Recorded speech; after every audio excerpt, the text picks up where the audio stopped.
নমস্কার বন্ধুরা, আজকে আমি পালক পাকোড়া বানাবো। পালক পাকোড়ার জন্য আমি পালং শাকগুলোকে ভালো করে ধুয়ে ছোট ছোট টুকরো করে কেটে নেব। আর এই পাকোড়া এই বৃষ্টির দিনে চা বা মুড়ির সঙ্গে খেতে খুবই জমে যায়। এই যে আমি এইখানে পালক শাকগুলো ছোট ছোট করে কেটে নিয়েছি। এবার এর মধ্যে আমি রসুন আর কাঁচা লঙ্কার একটা পেস্ট বানিয়ে নেব বিনা জল ছাড়া, একটা মিক্সির মধ্যে। পেস্টটা আমার হয়ে গেছে। এবার এটাকে আমি ওই পালং শাকের মধ্যে পেঁয়াজ কুচি, এই রসুন আর এই লঙ্কার পেস্টটা দিয়ে দেব। তারপর একে একে আমি লবণ, হলুদ দিয়ে দেব। তার মধ্যে আমি পরিমাণ মতো বেসন দিয়ে দেব। এবার ওই মিক্সি ধুয়ে রাখা একটুখানি জল দেব। তারপর হালকা করে এটাকে ভালো করে এদিক ওদিক করে নেড়ে চেড়ে মাখিয়ে নেব।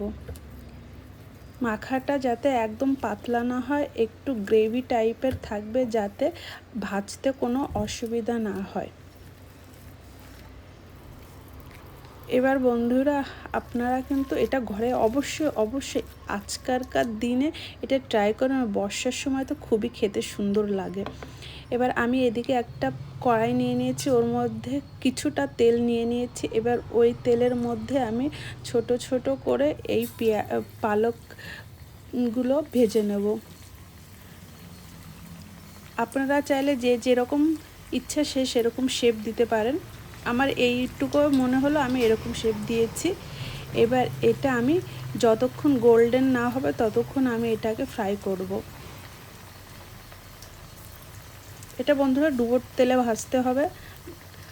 অল্প তেলে কিন্তু বেশি একটা ভালো হবে না আশা করি। আর আপনারা কিন্তু অবশ্যই বাড়িতে একবার হলেও ট্রাই করবেন।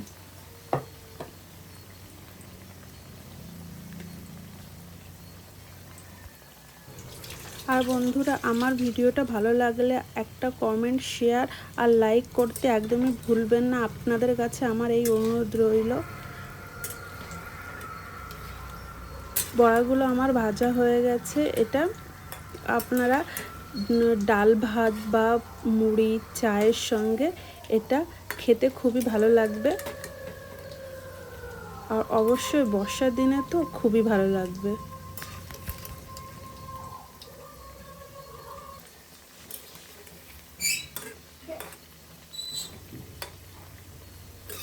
বড়াটা আমার তৈরি হয়ে গেছে। এবার আমি একে একে এইগুলোকে একটা পাত্রে তুলে নেব।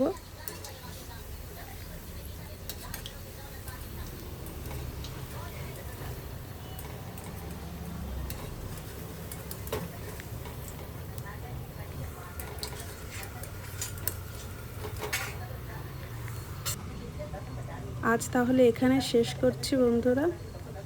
আপনারা সবাই ভালো থাকবেন। আবার একটা ভিডিও নিয়ে আবার নতুন করে আসবো। টাটা।